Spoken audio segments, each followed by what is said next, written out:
Bonjour, bienvenue à tous dans ce nouveau live. Je suis Diane Catala, je suis en charge de la communication chez OnePoint dans le Sud-Ouest et je suis ravie de vous accueillir pour ce live sur l'agilité. Avant d'entrer dans le vif du sujet, je me permets de vous partager quelques informations sur OnePoint pour ceux qui ne nous connaissent pas encore. Nous sommes un acteur du numérique fort de 2300 collaborateurs dans le monde. Nous accompagnons les entreprises, les acteurs publics et les startups dans leur transformation, de leur stratégie ou jusqu'au développement technologique. Nos expertises sont ainsi sur toute la chaîne de valeur, comme par exemple le développement applicatif, la data, la sécurité, et tout ça complété par des méthodologies comme l'innovation managériale et l'agilité. Alex et moi-même sommes des collaborateurs de OnePoint dans le Sud-Ouest. À Bordeaux et à Toulouse, nous représentons un collectif d'environ 350 collaborateurs et nous avons l'intention de recruter plus de 600 personnes d'ici quelques années. Donc n'hésitez pas, si cela vous intéresse, à nous contacter. Je vous souhaite un excellent webinaire en compagnie d'Alex et d'Alec. N'hésitez pas à poser vos questions dans le chat, je me ferai un plaisir de les relayer. Et donc, je laisse la parole à nos chers intervenants. Merci beaucoup Diane. Bonjour tout le monde, moi c'est Alec Roy, je suis Scrum Master et formateur chez OnePoint depuis 2015, formateur agile. Et aujourd'hui je serai votre co-animateur pour cet atelier que j'aurai le plaisir de co-animer avec Alex Lamontagne. Alex, je te laisse dire quelques petits mots. Oui, bonjour, Alex Lamontagne, je suis Scrum Master depuis maintenant 4 ans chez OnePoint. Du coup aujourd'hui, ce qu'on vous propose avec Alex, c'est de vous faire une présentation qui sort un petit peu de l'ordinaire. Parce qu'on retrouve pas mal de présentations sur internet qui vous présentent l'agilité, son histoire, les différentes pratiques, etc. Nous, ce qu'on voulait plutôt faire, et ce qu'on a préparé avec notre petite équipe composée de... On était 6. D'ailleurs, on remercie Marc, Pierre, Ronnie et Omar pour leur participation. Ce qu'on voulait faire, c'était plutôt prendre un contre-pied et baser cette présentation sur des phrases qu'on a tous entendues, parfois même qu'on a prononcées en début de carrière, et vous apporter des éléments de réponse et des éléments de compréhension afin que vous puissiez voir les différentes petites problématiques que ces phrases-là peuvent apporter. Le premier sujet qu'on souhaitait aborder, c'était concernant la propriété collective de code. La phrase d'illustration, la situation d'illustration qu'on a choisie, c'est « Pour se simplifier la vie, les développeurs travaillent sur une seule user story tout seul ». Donc pourquoi est-ce qu'on rencontre ça ? Ensuite, on verra pourquoi est-ce que ça peut être problématique, qu'est-ce que ça apporte, et essayer de vous apporter des éléments de réponse pour contrecarrer cette situation. Pourquoi est-ce qu'on rencontre cette situation ? Tout d'abord parce que, par souci de simplicité, les développeurs vont avoir tendance à prendre une US et se l'accaparer parce que c'est plus simple, on sait exactement où on va, c'est plus simple de travailler seul, il n'y a pas forcément d'avoir de remise en question, donc on pense pouvoir travailler plus vite. On ne se marche pas sur les pieds, on n'a pas besoin d'essayer de se synchroniser avec quelqu'un, savoir ce qu'il est en train de modifier, etc. etc. Et puis, souvent, c'est inutile pour des petites tâches, il n'y a pas forcément besoin d'être à plusieurs. Si je prends l'exemple d'une planche, si vous devez planter un clou sur une planche, ça sert à rien qu'il y ait une personne qui tienne le clou et que vous teniez le marteau. Tant qu'à faire, autant tenir les deux. Donc souvent c'est le genre d'argument qu'on peut nous opposer. Mais derrière, en fait, ça soulève quelques problématiques. La première problématique que nous on a identifiée, c'est le manque d'intérêt qu'on peut avoir sur le travail des autres quand on travaille, on va dire, seul dans son coin, ou en tout cas sur une fonctionnalité qui n'impacte pas les autres. En daily Scrum, moi ça m'est souvent arrivé, même quand j'étais développeur, de ne pas forcément prêter attention à ce que les autres étaient en train de dire parce que j'étais encore dans mon développement, dans mes problématiques, et que je ne faisais pas forcément preuve d'empathie, et même si j'essaie d'apporter un coup de main, etc., c'est moins efficace que si j'étais présent et que je vivais moi aussi ces problématiques-là. Donc au final, on arrive à plutôt que d'avoir une équipe, mais d'avoir des développeurs qui travaillent ensemble sur un objectif pour essayer d'atteindre l'objectif de livraison. Mais en fait, on va avoir des individualités groupées, donc peu importe leurs compétences, on ne va pas avoir cette notion vraiment d'équipe, mais plutôt de force de travail, de compétences. L'autre problématique, c'est la spécialisation. À partir du moment où vous êtes seul à travailler sur un sujet et que ça se répète régulièrement, vous allez devenir un spécialiste, je parle fonctionnellement, vous allez devenir un spécialiste et un référent. Et dans ce cas-là, le problème, c'est que vous allez devenir indispensable et que le jour où vous quittez temporairement ou définitivement l'équipe, ça va poser des problèmes. Transfert de connaissances, en fait, on va avoir de la perte de connaissances, au moins fonctionnelle, parfois même un petit peu conceptuelle, et derrière, c'est une perte sèche au niveau business. Et la dernière chose qu'on a identifiée qui est problématique, c'est que si vous avez 10 développeurs et que vous avez 10 user stories et que les développeurs travaillent chacun sur leur US, vous allez tout commencer en même temps, mais par contre rien ne vous assure que tout va être terminé. Alors que je vous rappelle, en développement agile, l'idée c'est d'essayer de terminer le maximum de choses et que ces choses-là aient le minimum de défauts possible. Donc à partir du moment où vous commencez à faire plusieurs choses en même temps, tout est parallélisé, potentiellement vous n'allez pas être en capacité de tout terminer. Donc là, on a vu les différentes problématiques que ça peut poser. Donc comment expliquer aux développeurs, comment essayer de faire comprendre aux développeurs que c'est important de travailler en équipe sur une même fonctionnalité, sur une même user story. La première réponse se tient dans le titre de cette slide, c'est la propriété collective du code. C'est une notion qui est introduite en extreme programming et il faut comprendre, il faut que l'équipe et que tous les développeurs comprennent que le code appartient à toute l'équipe. Et qu'à partir du moment où vous développez, que quelqu'un développe à un endroit, ce code-là, il est aussi à vous. Donc vous avez aussi votre droit de regard là-dessus, c'est aussi pour ça qu'il y a des revues de code. Mais au-delà de ça, et au-delà de la revue de code, ce qui est important, c'est de pouvoir travailler ensemble sur la même fonctionnalité pour essayer de gagner du temps à d'autres niveaux. À quel autre niveau ? Déjà sur la revue de code. Si vous êtes deux si vous faites du pair programming et que vous êtes à deux à travailler sur une même fonctionnalité, la revue de code elle se fait en live parce que vous allez manipuler les mêmes fichiers, alors peut-être pas en même temps, mais au bout d'un moment vous allez manipuler les mêmes fichiers, vous allez faire vos tests aussi chacun de votre côté, vous allez pouvoir donner du feedback l'un à l'autre, vous allez pouvoir en recevoir également du feedback. Et donc au final vous allez faire une conception, votre conception va émerger de vos discussions, de vos échanges, de vos expérimentations à vous, et vous allez forcément arriver à un résultat qui sera plus concluant que si vous l'aviez fait seul dans votre coin. Et en plus de ça, vous allez potentiellement gagner du temps sur la review, vu que votre développement il peut passer directement. On n'a pas besoin d'attendre une étape de code review.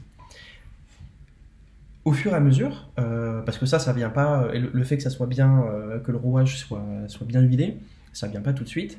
Vous allez avoir un temps de latence où vous allez prendre plus de temps pour faire vos développements au début, mais dès que ça commencera à être bien huilé, au final, vos développements suivront un petit peu comme sur le principe de Kanban. L'idée, vous allez avoir un flux continu et vous allez développer. Vous prendrez 2 ou 3 US, vous allez les développer en groupe pour essayer de les faire avancer. Et en fait, vous aurez une majorité de développements qui seront terminés. Donc au final, vous travaillerez plus vite. Voilà, donc ça c'était le premier sujet qu'on souhaitait aborder. Alex, je te laisse la main sur le sujet suivant et on souhaitait aborder avec vous les événements en Scrum. Oui. Alors, les événements Scrum, je l'ai énoncé, il est assez criant de vérité. Scrum, c'est nul. On passe notre temps dans des réunions interminables. Alors, c'est malheureusement la réalité pour bien des équipes qui utilisent le cadre de travail Scrum. C'est paradoxal parce que Scrum identifie les réunions comme une force d'inertie pouvant mettre en danger un projet. D'ailleurs, si jamais vous voulez un jour ralentir la vitesse d'un projet, inutile d'introduire des bugs dans le code, il suffit d'organiser plein de réunions et d'inviter tout le monde. Et vous allez voir, c'est assez efficace. Donc, c'est paradoxal, je disais, parce que les créateurs de Scrum se sont demandé dès le départ comment résoudre le problème de la prolifération de réunions. Et ils ont identifié 4 réunions essentielles à durée contrôlée. Et tout le reste, ils le considèrent comme optionnel, ce qui ne veut pas dire inutile, mais optionnel. Et donc, on les connaît, ceux qui connaissaient Scrum un peu. Il y a une réunion pour planifier ce qu'on va faire durant une durée de temps donnée, qu'on appelle un sprint. Il y a une réunion de synchronisation à chaque jour pour ne pas se marcher sur les pieds et partager les connaissances. Il y a une réunion à la fin pour regarder le travail effectué et partager les leçons apprises. Et puis, il y a une réunion pour améliorer nos méthodes de travail. Mais alors, dans ce cas, pourquoi on entend cette phrase qu'il y a trop de réunions? Eh bien, j'énumère quelques raisons. Vous allez peut-être en reconnaître certaines qui s'appliquent à votre réalité. Il y a des réunions qui sont ajoutées en plus des événements Scrum. Il y a la durée et la planification est souvent imposée et jamais remise en question. Les réunions sont ennuyantes. Les participants ne participent pas, mais sont souvent spectateurs. Il y a un manque d'intérêt. On ne s'écoute pas forcément durant les réunions. Il y a une impression de routine lassante et les développeurs pensent n'être que dans l'équipe Scrum que pour coder. Ce qui est un peu normal d'avoir cette impression. Si on est invité à des réunions qui vont nulle part, eh bien, on finit par se dire, au final, moi, je suis ici que pour coder. Et donc, comment est-ce qu'on peut guérir de ce cas de rayonnite aiguë? Eh bien, on va faire la distinction entre les 2 types de réunions. Pour les réunions hors Scrum, c'est au Scrum Master appuyé par les autres membres de l'équipe qui doit faire appliquer le principe que les réunions sont optionnelles. C'est vraiment à chacun dans l'équipe et à l'équipe ensemble de décider si une réunion est nécessaire pour elle et si elle va y assister. J'aime bien dire qu'il y a un bouton intéressant dans les invitations Outlook qu'on reçoit pour les réunions. À côté du crochet vert, il y a un X rouge, c'est-à-dire qu'on a l'option de refuser une réunion. Et il ne faut pas hésiter si on pense que c'est nécessaire de refuser une réunion. Il y a aussi un principe, si vous êtes dans une réunion et que vous n'y apportez pas de valeur et que vous n'en recevez pas, il y a de fortes chances que cette réunion est inutile pour vous et que vous devriez considérer de la quitter, vous lever simplement et de partir. Et il y a aussi un exercice assez rigolo qui est de définir aléatoirement au début d'une réunion une personne qui va quitter la réunion comme ça. Et après, on voit si ce fut impactant ou pas. Et ça peut être un exercice assez révélateur. Alors, qu'est-ce qu'on fait pour les réunions que j'ai mentionnées précédemment qui sont prévues dans le Scrum? Eh bien, on essaie d'expliquer l'intérêt de ces réunions Scrum. Elles ont tout un objectif, elles ont tout un livrable à la fin avec lequel on devrait ressortir de la réunion. Donc, c'est important de bien se concentrer sur l'objectif et le livrable. Il faut raccourcir la durée des réunions si on les trouve trop longues, c'est tout à fait permis. Il faut accepter que l'événement n'ait pas lieu de temps en temps, c'est possible aussi si on sent qu'il n'y a pas une réelle valeur à le faire. Et puis, il faut définir en équipe, il ne faut pas imposer, ce n'est pas le Scrum Master qui impose, on définit en équipe la planification de ces réunions. Et avec ces petits trucs, normalement, on devrait arriver à une impression plus juste que Scrum. Non, ce n'est pas composé que de réunions interminables. Alors voilà pour les réunions en Scrum. Je passe la parole à mon collègue Alec qui va vous parler du concept de la dette technique. La dette technique. C'est un sujet assez vaste, on va essayer de le traiter très rapidement avec cette phrase d'illustration. Pas question qu'on paye pour du remboursement de dette technique, on paye pour avoir quelque chose de qualité. Ça, c'est quelque chose qu'on entend de la part de nos clients et ce qui est normal. Mais ce qui est normal aussi, ce qu'il faut essayer de leur expliquer le plus tôt possible, et quand je parle de clients, que ce soit en interne ou en externe, ce qui est important d'expliquer, c'est qu'il va y avoir de la dette technique. C'est un fait, tous les projets, tous les produits qui sont développés de manière informatique vont forcément avoir de la dette technique. Peu importe la compétence, l'expérience, le niveau des développeurs, leur implication, il y aura de la dette technique. Parce qu'il y a des bonnes raisons qui expliquent cette dette technique. Déjà, il y a le principe KISS, Keep It Simple Stupid. C'est l'un des principes qu'on essaie d'appliquer en agilité en termes de conception. Essayer de faire en sorte d'avoir la conception la plus simple possible qui réponde aux besoins à un moment donné et de ne pas essayer de prévoir ce qui va se passer dans 6 mois, 3 ans, etc. Essayer de répondre aux besoins à un moment donné. Pourquoi ? Parce que le besoin a encore le temps d'évoluer et ça ne sert à rien de mettre en place une conception complexe à maintenir maintenant et à réaliser qui va prendre plus de temps pour un besoin qui potentiellement peut disparaître. Autre possibilité de génération de dette technique, c'est le fait qu'on leur a demandé de faire quelque chose de vite parce que c'était un prototype et qu'on avait besoin d'avoir quelque chose de rapidement. Et donc, qui dit faire les choses rapidement dit souvent les faire sans respecter toute la codification de qualité. Ou autre chose, tout simplement, c'est que au moment de faire les choses, ils ne savaient pas comment les faire exactement. Ils ont évolué eux-mêmes, ils ont progressé, la technologie a progressé depuis, et donc forcément il y a des choses à refaire sur le code existant. Donc c'est pas une fin en soi, la dette technique, le problème c'est si on ne la rembourse pas. Comme toute dette, et le terme de dette technique a été emprunté de la dette financière, comme toute dette, plus on tarde à la rembourser, plus elle va coûter cher. Donc l'idée c'est d'essayer de la rembourser régulièrement, et d'en rembourser un petit bout à chaque fois. Donc de le prendre en considération dans les itérations de développement de votre incrément. Et aussi, ce qui est très important, c'est de l'expliquer à votre client dès le début du projet, dès le début de la construction du produit, ou dès que vous réintégrez l'équipe, c'est de dire il va y avoir de la dette technique, il faut qu'on le prenne en compte dans nos itérations futures, et c'est comme ça, il va falloir la rembourser, et c'est à l'équipe de la rembourser, et l'équipe est rémunérée par le client. Donc ça fait partie de ce contrat. Alex, je te laisse parler de StoryPoint. Oui, absolument. Alors, l'énoncé, c'est un StoryPoint, ça fait combien en jours? Alors, c'est une très bonne question. Je peux maintenant vous dire, basé sur des années d'expérience, qu'un StoryPoint, ça fait 1,37 jours en comptant 15 minutes de pause par jour pour chaque dev. Il faut aussi prendre en compte le temps d'attente à la machine à café. C'est naturellement une blague, mais pas si loin de la réalité de ce que certaines personnes font pour calculer un StoryPoint fait combien en jours. Alors, pourquoi on entend ça? Bien, c'est pour des raisons de planification, de gestion de risque. C'est pour se rassurer, essayer de faire des calculs. Et c'est normal si on se met dans la position du client et que c'est notre argent qu'on investit, c'est un peu légitime de se demander quand le travail sera terminé.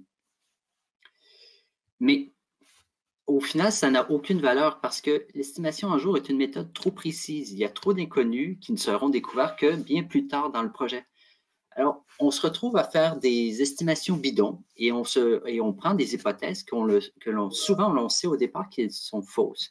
Des fois, on se dit si on reçoit l'API la semaine prochaine et que la documentation est bonne et que tout fonctionne, ça devrait être 3 jours de travail. Alors que les hypothèses sont souvent optimistes et l'estimation en jours, elle est basée sur aucune donnée.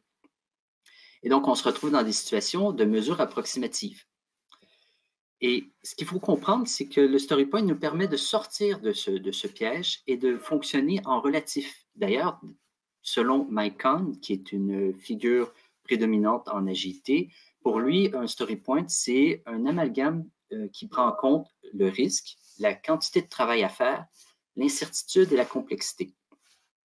Et donc, le StoryPoint, ça fonctionne par comparaison et relativité. On veut savoir si une tâche est plus grande ou plus petite ou identique à une autre tâche. Mais potentiellement, 2 user stories avec la même estimation peut prendre un temps de réalisation différent. Et donc, qu'est-ce qu'on propose pour pallier à ce problème? Eh bien, au sprint planning, on utilise le sprint backlog pour se donner de la visibilité.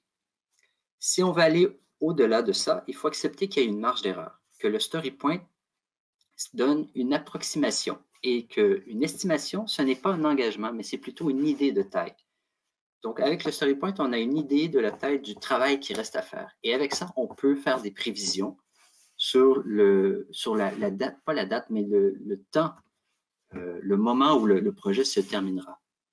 Donc, ce qu'il faut retenir ici, c'est que le StoryPoint, c'est une mesure relative qui n'est pas possible de transformer en mesure précise en jours et qu'il est très hasardeux de se prêter à l'exercice. Voilà. Alors, je passe la parole à Alec qui va nous parler des frameworks. Les frameworks, le sujet très vague des frameworks. Pour illustrer ce thème, on a sélectionné une petite phrase. Notre organisation est tellement particulière qu'on ne peut pas commencer par appliquer un framework agile directement. Les gens seraient trop perturbés et rien ne changerait. Donc ce genre de phrase, on l'entend souvent dans des environnements qui ne sont pas safe. Alors je ne parle pas du framework safe, je parle du fait que ce n'est pas un environnement dans lequel on est en sécurité. C'est des environnements souvent où les gens ont peur d'essayer. Il faut tout le temps demander l'autorisation de la hiérarchie pour essayer de voir si on peut faire les choses. On essaie de mettre en place des petits changements, mais on ne change pas grand-chose. On change le titre d'une personne, ou on change les attributions de l'autre sans changer le titre. Enfin voilà, c'est toujours des petits micmacs. Souvent, c'est aussi des organisations où l'établissement d'un plan et son respect strict, ainsi que des processus, de l'utilisation des outils, etc., est primordial. Et où les personnes qui demandent ça pensent que ça apporte plus de valeur que la génération de valeur elle-même du produit. Et encore plus, dernière étape qui vient couronner le tout, c'est que souvent les personnes qui utilisent ce genre de phrase ne sont pas dans une démarche de transformation ou ne visualisent pas cette transformation de la culture de l'entreprise et pensent la mise en place de ce framework dans la culture existante de l'entreprise, dans le fonctionnement et les processus de l'entreprise actuelle.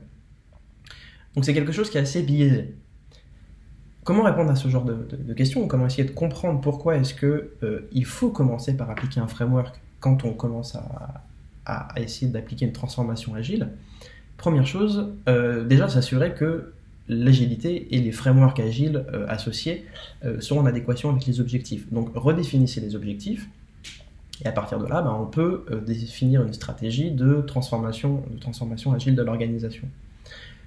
Ensuite, essayez de questionner ou de vous questionner sur les consensus, les concessions qui seraient possibles de faire à tous les niveaux hiérarchiques, que ça soit du product management à la direction générale, en passant par la direction marketing, les équipes de développement, etc. Essayez de voir quels sont les efforts que tout le monde a envie de faire, et quel peut être l'intérêt aussi de chacun à évoluer dans ce genre de contexte. À partir du moment où vous aurez les objectifs de chacun et les concessions que chacun peut faire, là, vous allez être en mesure, avec des personnes pour vous accompagner, de sélectionner un framework qui va correspondre à votre organisation. La mise en place d'un framework, ce n'est pas une fin en soi, ce n'est pas un objectif. Il faut savoir que, et c'est aussi Alistair Coburn qui le dit, l'un des co-signataires du Manifeste Agile, aucun framework ne conviendra à votre organisation. Par contre, il est indispensable, ça c'est moi qui le dis, il est indispensable de commencer par l'application d'un framework. Pourquoi ? Parce que l'objectif du framework, c'est de vous aider, de vous enlever des écharpes des pieds, et notamment celle de l'organisation.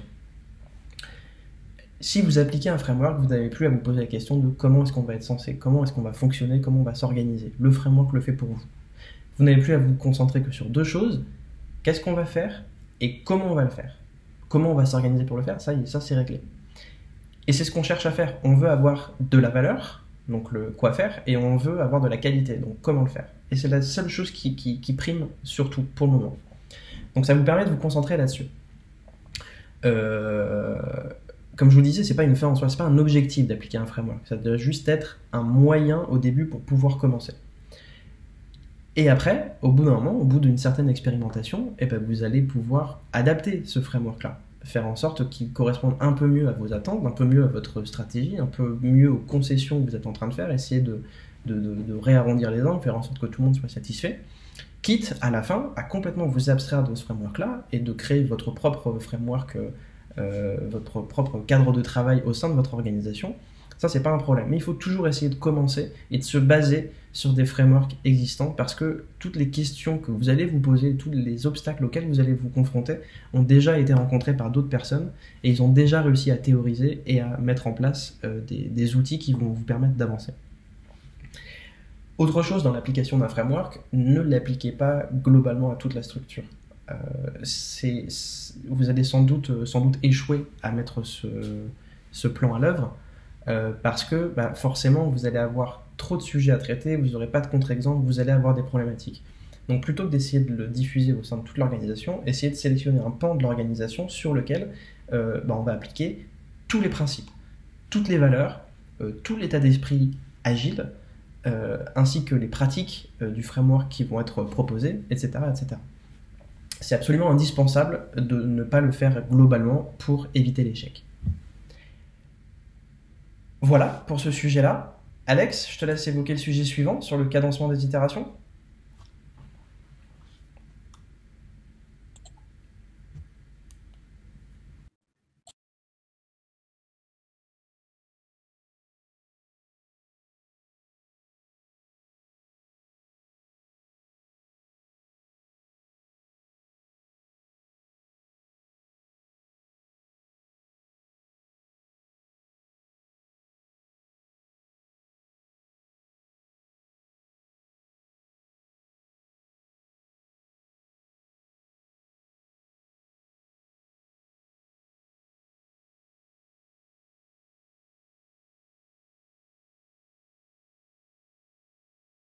Avec des specs détaillés, non négociables, souvent les maquettes sont terminées, parfois déjà approuvées par le client. Pourquoi c'est un souci? C'est parce que une user story, ça commence normalement au sprint planning et ça continue d'être négociable tout le long du sprint. Et ça ne peut pas être figé avant même de commencer parce que ça risque de tuer l'innovation. Le PO devient alors un simple donneur de travail. Les devs n'ont qu'à faire le travail indiqué dans la story et deviennent de simples exécutants. Ça tue la co-construction. On se retrouve à reproduire une division MOA, MOE. L'équipe ne peut pas se sentir partie prenante. Alors, on me dit qu'on ne m'entend pas bien, qu'il faut que je reprenne.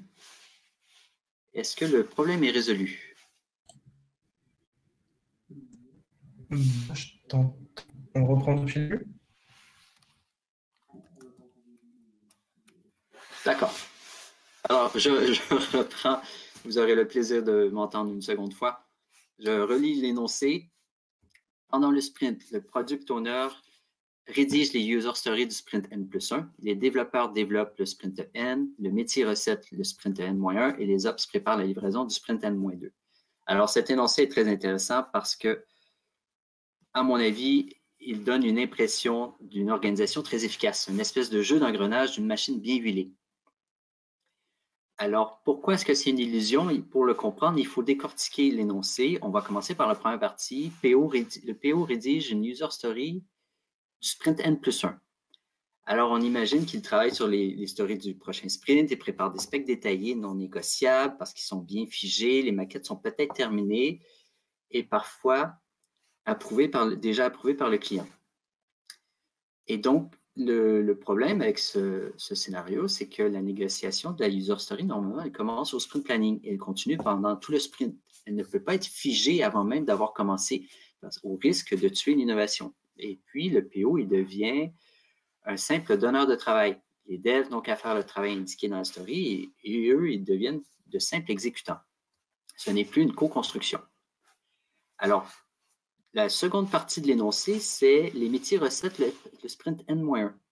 Alors, ça aussi, c'est un non-sens parce que le sprint doit générer un incrément utilisable, fonctionnel. Et donc, les recettes métiers doivent déjà avoir eu lieu de façon à s'être assuré que l'incrément était fonctionnel et viable. Et au moment de la livraison, à la fin du sprint, si on livre un incrément et que les tests par la suite montrent qu'il est défectueux, alors le sprint, à quelque part, il a échoué. Troisième partie de l'énoncé, les ops préparent la livraison du sprint N-2. Alors ça, c'est contraire au principe de continuous delivery où on doit pouvoir déployer dans un environnement de recettes ou pré-prod ou même en prod très rapidement. L'idée, c'est de pouvoir avoir du feedback métier le plus tôt possible et pouvoir montrer le travail et récupérer voilà, le feedback. On pourrait imaginer dans le cas d'un sprint de 2 semaines où entre le moment où on a l'idée et le moment où elle est en prod, il s'est déjà écoulé 8 semaines. Donc, c'est beaucoup trop tard pour être réactif par rapport à aux fluctuations du marché ou à nos concurrents. Donc, c'est pour ça qu'il faut se méfier de cette cadence des itérations. Je donne la parole à mon collègue Alec qui va nous parler de la vélocité. Alors, plus précisément, on va parler des KPI. Avec cette phrase d'illustration que j'ai entendue et qui m'a un peu fait dresser les poils sur les bras, est-ce que tu pourrais me calculer la vélocité du sprint prochain, s'il te plaît? Alors la réponse à ça, c'est non. Une vélocité, ça ne se calcule pas. Une vélocité, ça se constate. Potentiellement, ce que vous pouvez calculer, c'est la vélocité moyenne de votre équipe sur 5 à 10 sprints pour vous permettre d'avoir une projection, une prévision, une idée de ce que l'équipe est capable de prendre en termes de capacité d'unité de travail.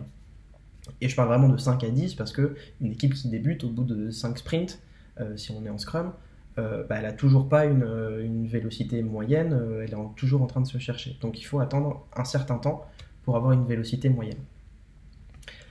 Donc quand on entend ce genre de phrase, qui en fait veut dire que la personne ne sait pas forcément ce que c'est que la vélocité, par contre elle a un objectif derrière, elle a envie d'avoir une information.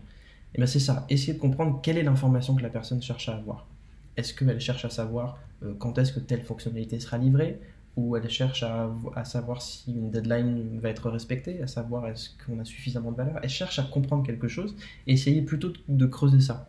Potentiellement utiliser les 5 pourquoi pour essayer de creuser, comme pour un besoin classique, pour essayer de comprendre quel est son besoin. Mais la réponse à ça, c'est non, parce que la vélocité, c'est une information qui est interne et indispensable à l'équipe, mais c'est tout. Voilà, elle n'est pas censée apporter de l'information ou pas suffisamment d'informations à une personne extérieure. Ça va être juste un chiffre ou un nombre et ça ne va pas apporter beaucoup d'informations. Je te laisse avec le sujet prochain, Alex, les tests fonctionnels. Alors, le sujet suivant, sont les tests fonctionnels. Alors, l'énoncé, c'est les développeurs ont autre chose à faire que des tests fonctionnels. Alors, c'est bien vrai, on a tous autre chose à faire que des tests fonctionnels. Alors, pourquoi on entend ça? Eh bien, souvent, on se dit les développeurs ont une expertise en développement et leur temps est mieux investi à développer. D'ailleurs, tester, ce n'est pas tout à fait leur métier. Et puis, il faut bien se le dire, c'est plus intéressant de coder que de tester. Alors, il y a un souci avec cette mentalité, c'est que, à quelque part, on est tous propriétaires du produit. Et si on veut travailler en professionnel, non pas en senior, mais de façon professionnelle, et si on a à cœur la qualité du produit et pas seulement la qualité du code, on a besoin d'une équipe avec des gens qui sont investis dans le projet et qui s'engagent. C'est un exemple un peu extrême, mais j'ai déjà vu une story à propos d'un bouton qui devait ouvrir une modale, et puis la story a été livrée. Et lorsque le test fonctionnel a été fait, la modale ne s'ouvrait pas. Donc, ça veut dire que le développeur n'avait même pas testé pour voir si, au final, le code fonctionnait bien, alors que le code était bon. Donc, le rôle du développeur, c'est aussi d'automatiser les scénarios de tests, dont les tests fonctionnels qui sont faits à la main. Donc, ils doivent de toute façon tester, mais de manière automatique.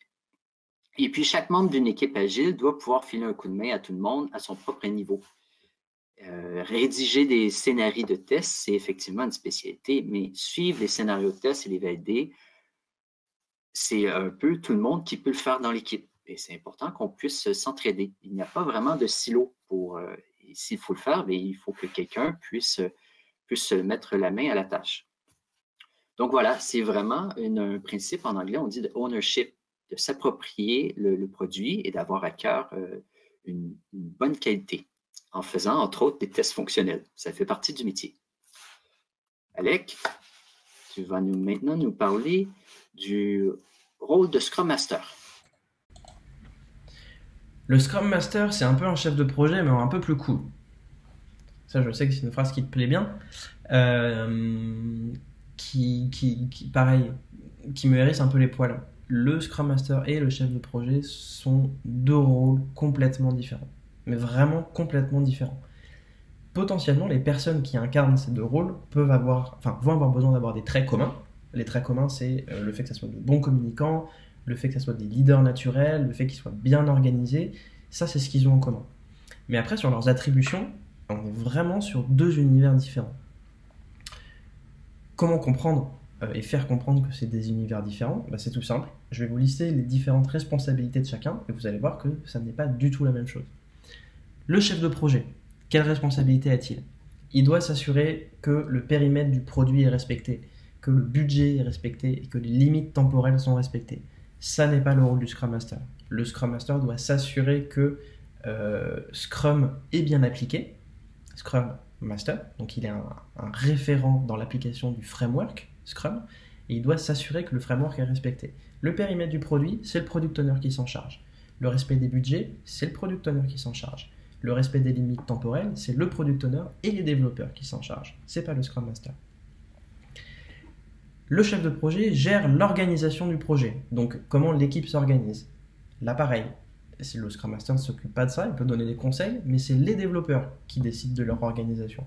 C'est les développeurs et le Product Owner qui décident de leur manière de communiquer ensemble et de se faire comprendre en termes fonctionnels ou en termes techniques. Le chef de projet est responsable de créer, de suivre et de faire respecter les plans.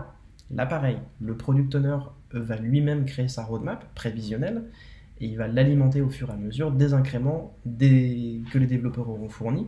Et les développeurs, eux, leur rôle, c'est d'établir des plans de sprint. Mais là, encore une fois, le Scrum Master n'intervient pas, si ce n'est pour coacher ou pour faciliter l'établissement de ces plans-là. Le chef de projet mesure au jour le jour l'avancement du projet. En cours de sprint, c'est les développeurs qui suivent l'avancement du sprint. C'est eux qui voient si le plan et l'objectif de sprint va être atteint ou pas, et vont essayer de chercher à adapter leur plan en fonction, si ça ne fonctionne pas par exemple. C'est le Product Owner qui est censé voir si le produit avance suffisamment vite pour la limite de temps donné. C'est encore une fois pas le Scrum Master. Le chef de projet s'assure de la qualité du projet. Là encore, c'est aux développeurs de s'assurer de la qualité du projet. Le Scrum Master peut juste leur rappeler que ça fait partie de leurs attributions et de leurs objectifs. La gestion des risques, là encore une fois, la gestion des risques, c'est au Product Owner et aux développeurs de suivre ça, de les lever. C'est au rôle du Scrum Master d'essayer d'aller récupérer les informations, d'essayer de faire en sorte que les informations soient partagées dans son rôle de coach. Mais ce n'est pas à lui d'aller faire en sorte de mettre en place des actions pour essayer de résoudre ces problématiques. Toute la partie administrative du projet ainsi que le staffing est aussi de la responsabilité du chef de projet, là où ça n'est pas la responsabilité du Scrum Master. La partie administrative, il faudra voir de quoi exactement on peut parler, mais ça va être plus d'un rôle de chef de projet externe ou de commercial pour voir les aspects contractuels si jamais il y en a. Et le staffing, bah, le Scrum Master peut aider, mais c'est pas sa responsabilité. C'est la responsabilité de l'équipe Scrum au complet de voir s'il manque ou pas des compétences au sein de l'équipe et d'essayer d'aller récupérer des compétences si jamais il n'y en a pas. Et dernière chose, concernant le chef de projet, c'est un expert dans la gestion du temps, dans la gestion du risque et dans la négociation, ce qui n'est pas forcément le cas du Scrum Master. Voilà. Alors le Scrum Master, qu'est-ce qu'il fait? Vraiment, parce qu'on a l'impression qu'il ne fait pas grand-chose du coup. En fait, c'est un travail de l'ombre. Son rôle, c'est de faire en sorte que Scrum soit appliqué, que l'équipe puisse développer sans avoir aucun obstacle. En tout cas, il est responsable de la levée de ces obstacles, pas forcément de lever lui-même l'obstacle, mais de faire en sorte qu'il soit levé. Et il est responsable de la performance de l'équipe. C'est à lui de faire en sorte que l'équipe soit au top de sa performance possible. Donc il va être là pour essayer de les challenger, s'il voit que l'équipe est un petit peu sur une vitesse de croisière, essayer de voir si c'est possible de faire un peu mieux, un peu plus vite, un peu plus de contenu, mais il va être là juste pour les inciter, les coacher, leur faire comprendre que l'équipe a la capacité de faire mieux. Voilà. Mais c'est pas lui qui va être responsable de dire bah, maintenant vous allez faire mieux.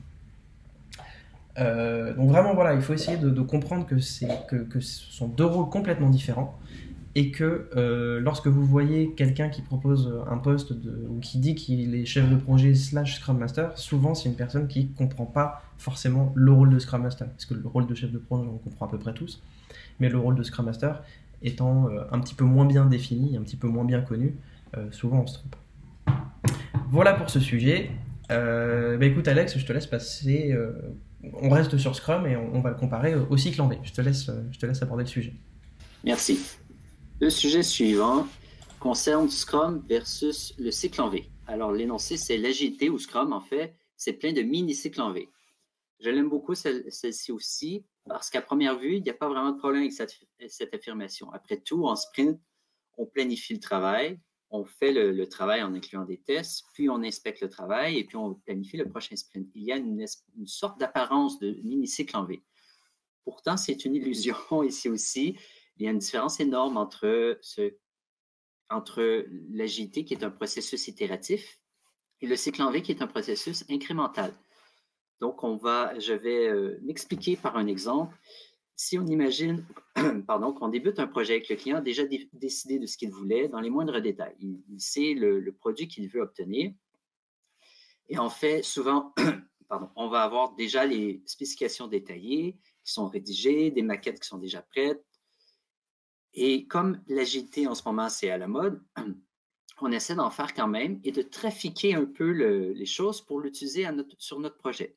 Et donc, le Product Owner se retrouve à prendre le gros document de spécification, à le découper en user story, puis à les planifier de sprint en sprint pour qu'à la fin, au dernier sprint, on obtienne le produit qu'on avait prévu au départ. Donc, il y a illusion d'agilité, je disais, de Scrum, parce qu'on fait encore les événements Scrum. À chaque sprint, on livre un incrément. Et à la fin de tous les incréments, un après l'autre, on aura le produit qu'on avait prévu. Et donc, il y a une mise en garde en agilité qui dit que la pire chose qui peut arriver à un projet, c'est qu'à la fin de celui-ci, on obtienne exactement ce qu'on avait prévu au début. C'est un signe qu'on ne faisait pas tout à fait de l'agilité. L'avantage de faire de l'itératif, c'est-à-dire que on laisse de la place à de l'innovation pour changer d'avis et surtout pour prendre en compte le feedback que l'on va obtenir au fur et à mesure du projet et pouvoir réajuster le tir. En agilité, on cherche à faire des mini-itérations, à sortir un produit le plus rapidement possible pour obtenir du feedback utilisateur, pour ensuite le faire évoluer et faire une autre itération par la suite.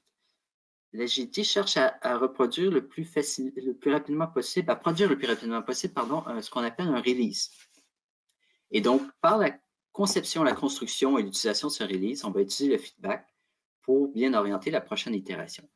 Donc, pour conclure, on pourrait dire que la différence entre les deux, c'est qu'en cycle en V, le client a ce qu'il a demandé et en agilité, il a ce dont il a besoin. Voilà, c'est la différence entre les deux. Alec, je te laisse traiter du prochain sujet. On va maintenant aborder la vision du product owner concernant le produit avec cette phrase d'illustration. Notre product owner est insupportable, il change tout le temps d'avis d'un sprint à l'autre. Et moi j'ai envie de dire tant mieux, et encore plus quand on écoute ce que vient de dire Alex, c'est normal que la vision du PO, en tout cas sur le détail des fonctionnalités, varie d'un sprint à l'autre. Pourquoi ? Parce que comme l'équipe de développeurs, comme les développeurs, il a aussi le droit à l'erreur et à l'expérimentation. L'idée du product owner, c'est d'essayer de confronter ses idées en réponse à des besoins qu'il aura recueillis, d'en récupérer du feedback et de voir s'il continue de persévérer dans cette voie-là ou s'il pivote et s'il change d'avis. Donc le product owner va avoir besoin d'avoir cette flexibilité et de pouvoir changer d'avis et se contredire lui-même, parfois plusieurs fois de suite, pas que ce soit trop souvent non plus pour essayer de limiter les perturbations, mais en tout cas c'est son rôle d'essayer de proposer, de maximiser la valeur et de proposer le meilleur produit possible aux utilisateurs. On entend ça souvent parce que les développeurs, et on peut les comprendre, ont besoin d'une certaine stabilité pour pouvoir concevoir leurs produits, concevoir le code de la meilleure manière possible. Et pour ça, ils auraient besoin des spécifications détaillées, d'avoir des règles de gestion, des tests d'acceptation, des critères d'acceptation, d'avoir des maquettes, tout ça de quasiment finalisé, et d'arriver en sprint planning et d'avoir tout, et d'avoir plus qu'à coder, poser 2-3 questions pour avoir des précisions, et n'avoir plus qu'à coder.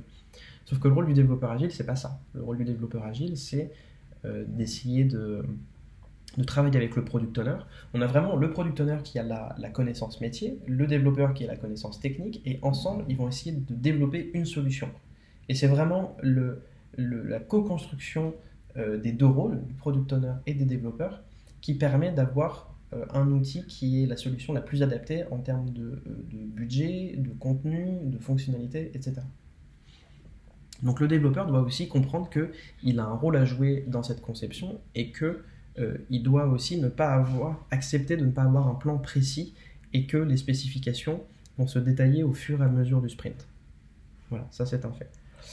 Il faut aussi comprendre quelque chose, c'est que le product owner, donc comme je le disais, il a besoin de tester, etc. Souvent il est métier et il n'a pas cette connaissance technique et il ne sait pas que quelque chose qu'il demande va prendre du temps, ou va être compliqué, ou va pas répondre à un besoin, etc. Donc c'est aussi du rôle de l'équipe d'essayer de l'accompagner. Après, si on est dans une situation où le product owner passe son temps à faire un va-et-vient entre deux solutions et que les développeurs font et refont et défont, etc., et que ça commence à frustrer, là par contre ça va être du rôle du Scrum Master d'essayer d'apaiser un petit peu la situation, d'animer les débats et d'essayer de faire comprendre au product owner que soit il faut qu'il essaie de se caler un peu sur un point, et si le point n'est pas suffisamment précis encore pour le moment, d'essayer de le mettre de côté pour le traiter un petit peu plus tard. Alex, je te laisse la main sur le sujet suivant. Alors, je me permets juste de vous remonter une question qu'il y a eu tout à l'heure, qui a été posée par un de nos participants. Le principe de la méthode agile, c'est bien de fixer les coûts et les moyens en adaptant le temps, non ? L'agilité propose une solution à la création d'un produit. Cette solution, c'est vous aurez exactement ce que vous avez pour le temps que vous y avez alloué, pour le temps que vous avez souhaité allouer, et pour le budget que vous avez souhaité allouer. Et vous aurez exactement fonctionnellement ce qui correspond à ça. Là où Waterfall dit vous aurez exactement ce que vous avez demandé. La différence du coup, c'est que Waterfall va vous donner ce que vous avez demandé, et l'agilité est censée vous donner ce dont vous avez besoin. Donc on n'aborde pas les choses de la même manière. En agilité, on a tendance à figer, s'il faut figer quelque chose, on a tendance à figer le budget et la timeline. Par contre, c'est le périmètre qui va varier. Là où en Waterfall, c'est le périmètre qui est fixe, et par rapport à ce périmètre, on va aller demander quel est le budget et quel est le temps alloué, et on va les fixer ensuite par la suite. Mais en tout cas, l'agilité prend le problème par l'autre bout. Pourquoi ? Parce qu'on sait que c'est souvent plus important de figer la deadline, parce que on a une date, on a un salon, on a quelque chose à faire, une campagne, donc on va avoir besoin de ce produit et de cette nouvelle version à ce moment-là. Et le budget aussi, parce que on a à peu près une prévision de ce que ça va nous rapporter, et donc on va avoir une prévision de ce qu'on a envie de dépenser. Et à partir de là, de ces deux choses-là, on va travailler tous ensemble pour faire du mieux possible, et ça sera le périmètre qui va varier. Eh bien, merci beaucoup. Je vous laisse, si, voilà, je vous laisse continuer. Du coup, pour l'instant, pas d'autres questions, plutôt des commentaires dont je vous prépare à la fin. Mais allez-y. Très bien. Alors, on passe à la slide numéro 12, alors. Alors, estimation par comparaison. Je lis l'énoncé. 8 story points. Non, c'est trop cher. Il faut que ça fasse maximum 5 story points. Alors, je ne sais pas si vous avez déjà entendu cette phrase durant une estimation ou à tout autre moment d'ailleurs, et que si vous l'avez déjà entendu et que votre Scrum Master n'a pas sourcillé, que personne dans l'équipe n'a rien dit, alors c'est un signe qu'il y a un important problème d'autonomie dans l'équipe. Ce qu'il faut savoir, c'est que l'équipe, elle est souveraine en ce qui concerne les estimations. Elle seule peut déterminer la taille d'une story. Et la raison en est bien simple, c'est parce que c'est elle qui va faire le travail. Donc, les gens qui font le travail sont les mieux placés pour estimer la taille du travail qu'il y aura à faire. Alors, pourquoi on entend ça? C'est que les story points sont souvent vus comme un coût ou un prix à payer, d'où la réaction c'est trop cher. 8 story points, c'est trop cher. Il est important de comprendre que l'on estime la taille du travail à faire et que cette estimation par l'équipe doit être respectée. Et qu'en retour, celle-ci, l'équipe, doit être honnête dans ses estimations. Elle ne doit pas essayer de surestimer pour donner une impression de faire plus de travail. Alors, on estime de façon honnête et en contrepartie, on respecte les estimations. Au final, on pourrait dire qu'il n'y a que 2 possibilités pour faire baisser une estimation d'une équipe. C'est de s'assurer qu'elle a bien compris le travail qu'il y a à faire. On pourrait imaginer que l'équipe a mal compris le travail, qu'elle croyait qu'il y avait beaucoup de choses à faire et qu'en fait, le périmètre est beaucoup plus petit. Donc, on s'explique, on négocie et puis l'équipe peut réestimer. Et à ce moment-là, l'estimation, normalement, sera plus petite. Une autre possibilité, c'est de diminuer ce périmètre de travail, de diminuer le nombre de choses qu'il y a à faire. Et en diminuant ça, on réestime et normalement, l'estimation devrait être elle aussi plus petite. Donc, ce sont les 2 possibilités pour faire baisser une estimation et certainement pas une personne qui arrive et qui dit non, c'est trop cher, baisser à 5 story points. Alors, voilà pour les estimations. Je passe la parole à Alec pour le Continuous Delivery. Alors, le dernier sujet de cette session, c'est le Continuous Delivery. Avec la phrase d'illustration, « Ah non, c'est inconcevable de livrer en production un développement qui n'est pas terminé. » C'est une phrase à première vue qui peut nous paraître logique. Parce que ça serait bizarre quand même d'aller acheter, vous iriez pas dans un magasin acheter quelque chose qui n'est pas complètement terminé. Mais c'est pas exactement ça, ce qu'on est en train de dire avec cette phrase. Ce qu'on est en train de dire, c'est d'essayer de faire la distinction entre la livraison et la mise en service. Pour des gros développements, souvent ça prend plusieurs mois. Prenons l'exemple d'une interconnexion entre une solution web et un ERP pour faire en sorte que la génération de factures se fasse bien, que les virements se fassent bien, etc. Et ça va prendre plusieurs mois, au mieux plusieurs semaines. Souvent, ce qu'on fait, c'est que on prend le développement, on fait le développement sur une branche dans un coin, on continue l'application à vivre sur un tronc commun, on va récupérer les mises à jour sur cette branche-là externe de temps en temps pour essayer de limiter les impacts. Et dès que c'est terminé, hop, on la merge sur cette branche et on la balance. Et parce qu'on a fait des sprints, et parce que le produit a évolué, et parce que voilà, on considère que c'est quelque chose qui est plutôt agile. Au final, non. Non, et même si on peut concevoir qu'il est difficile de livrer régulièrement une fonctionnalité qui n'est pas terminée auprès de l'utilisateur et de leur mettre à disposition, ça on peut comprendre que ça ne soit pas entendable. Ce qui est difficile à faire par contre, c'est de ne pas confronter notre code à une situation de production ou proche de la situation de production. L'intérêt du Continuous Delivery, c'est de livrer du code, même non terminé, en production. Pourquoi? Qu'est-ce que ça apporte? L'objectif des développeurs agiles, c'est de récupérer du feedback concernant leur code. Ils ont besoin de savoir si leur code est fiable et ne va pas poser de problème à l'avenir sur les fonctionnalités, sur les performances, sur tout un tas d'éléments. Donc ce qu'il est important de faire, c'est de livrer son code en production régulièrement. Mais de ne pas le mettre à disposition si ce n'est pas nécessaire. Donc pour ça, il existe plein de techniques, je pense notamment au feature flipping, etc. Mais en tout cas, ce qu'il faut essayer de faire au maximum, c'est de confronter son code en production avant même de le mettre à disposition des utilisateurs, si ce n'est pas nécessaire. Voilà pour le dernier sujet qu'on souhaitait aborder. Déjà, merci Alex pour tes réponses. Merci Diane pour cette proposition. Et puis maintenant, on va écouter vos questions si jamais vous en avez. Écoutez, je vous propose d'attendre un tout petit peu parce que comme on a un petit temps de décalage entre le moment où vous parlez et la retransmission sur YouTube, je vous propose d'attendre un petit peu que des questions soient posées si jamais c'est le cas. Mais en effet, on est désolé pour les problèmes techniques qu'on a eus. Ça arrive. C'est vrai qu'avec la situation actuelle, c'est pas évident tout le temps.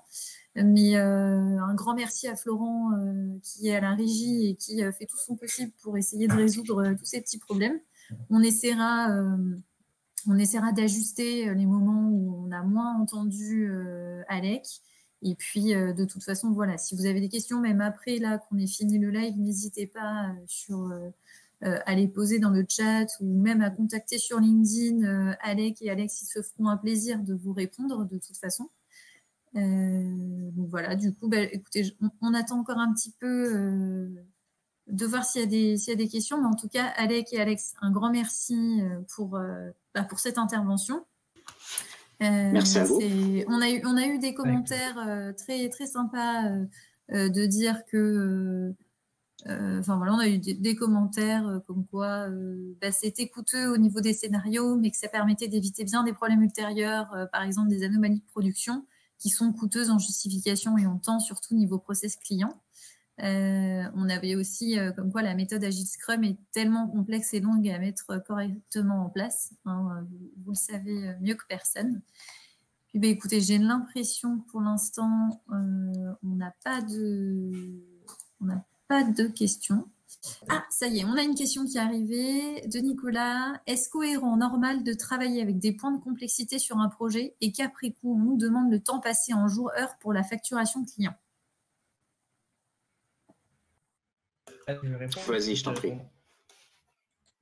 Ok. Petit élément de langage, mais on ne parle pas de point de complexité, mais de point d'effort. Comme le disait Alex tout à l'heure, en fait, la complexité, c'est juste un des paramètres de ces points d'effort. Je vous rappelle qu'il y a 4 paramètres. Il y a le risque, l'incertitude, la charge de travail, la quantité de travail, souvent en jours, et la complexité. Donc c'est juste une partie de cette estimation-là. Ensuite, est-ce que c'est cohérent qu'on te demande après coup de dire combien de temps ça a pris? Ouais. Ah ouais, moi ça me pose pas de souci que on dise que là pour cette user story ça a pris 4 jours. Par contre, il ne faut pas essayer de faire un rapport entre elle est à 8 story points, du coup ça fait 4 jours, donc l'autre qui a 8 story points, elle a fait 3 jours, ah tiens, c'est à peu près entre les deux, et l'autre à 8 story points, elle a fait 5 jours, ok, si on fait une moyenne, non, il n'y a pas de rapport en fait. Parce qu'il y a énormément de choses à prendre en compte. Moi j'aime bien prendre un exemple. Si par exemple je te donne un tableur Excel et que je te dis il faut que tu me remplisses toutes les cellules du tableur qui fait 1000 de colonnes et 1000 en ligne, et tu me remplis toutes les cellules avec un chiffre ou avec un caractère, avec ce que tu veux, donne-moi l'estimation de ça, et ensuite je vais te demander aussi de me donner une estimation pour faire un algorithme de voyageur de commerce par exemple. Si on prend les paramètres que j'évoquais tout à l'heure, en termes d'incertitude sur le premier, donc remplir toutes les cases, il y a peu d'incertitude. Je te demande juste de remplir les cases. En termes de complexité, il n'y en a pas. N'importe qui a un clavier, un écran et qui a déjà utilisé un tableur au moins une fois ou qui a vu comment ça fonctionnait est capable de faire cette tâche-là.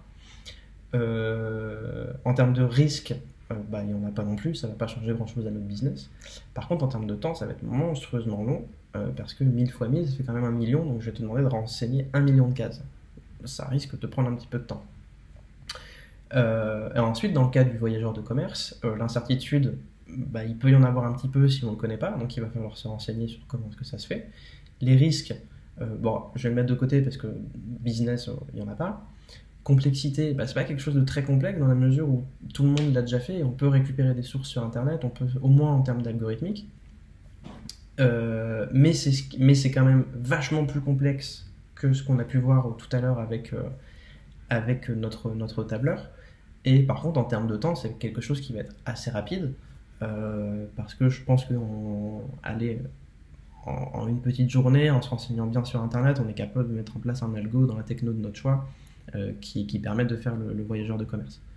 Et là après, en termes d'estimation, grosso modo dans la tête, on va sans doute arriver à quelque chose qui est à peu près de la même chose en termes de story point, parce qu'on a différents paramètres qui disent que en termes de temps, en termes de complexité, en termes de risque et d'incertitude, je vais être capable de faire un truc qui va ressembler à la même chose. Et derrière, quand on va faire l'état des lieux, il y en a un qui va prendre vachement plus de temps que l'autre. Donc il ne faut pas essayer de comprendre le story point comme une unité de temps. Si on veut demander à quelqu'un combien de temps ça va prendre, il faudrait demander, on va dire, au plus junior de l'équipe de donner une fourchette, demander au plus senior de l'équipe de donner une fourchette pour une conception à peu près similaire, et de prendre la valeur la plus basse et la plus haute. Et potentiellement, on va arriver entre 1 et 12 jours. Mais il faut l'accepter. On ne sait pas plus. Souvent, on compare l'informatique avec le bâtiment. Le bâtiment, c'est un métier qui a 5000 ans. Ils sont toujours pas capables de pouvoir nous donner une date précise de livraison de leur bâtiment. C'est difficile pour un métier qui a moins d'un siècle d'être plus précis qu'un métier qui a plus de 5000 ans. C'est souvent ce que je dis. Parce qu'il y a des incertitudes. Dans le bâtiment, il y a des intempéries, il y a des retards fournisseurs, il y a plein de paramètres. En informatique, c'est exactement la même chose. Il faut l'accepter. Ça fait partie du jeu. Eh bien, merci Alex. Alex, est-ce que tu as quelque chose à compléter par rapport à ça? Oui, juste un petit point rapide. En agilité, c'est le périmètre qui change. Donc, on estime avec les points d'effort. Et puis, lorsque l'on voit le travail complété et le temps qui nous reste pour faire du travail, ce qu'on fait, c'est qu'on réduit le périmètre ou on augmente le périmètre. C'est le périmètre qui est l'aspect qui change et non pas le temps ou le coût. Donc, si le coût est fixe et puis le temps est fixe, moi, je ne vois pas de problème à fournir au client ces données, puisque au final, c'est le périmètre qui va changer. Voilà. Ok, super. Merci pour ce complément. Écoutez, on n'a pas d'autres questions. De toute façon, je vous invite tous les deux à regarder aussi dans les commentaires, voir si suite au live, on a des questions. Merci encore à tous les deux. Merci à Florent en régie. Et puis, merci à tous d'avoir participé à ce meet-up. Et puis, écoutez, rendez-vous d'ici 2 semaines pour notre prochain meet-up sur l'approche pédagogique de la fonction systémique. Merci. Merci beaucoup. Au revoir. Merci Alex. Au revoir.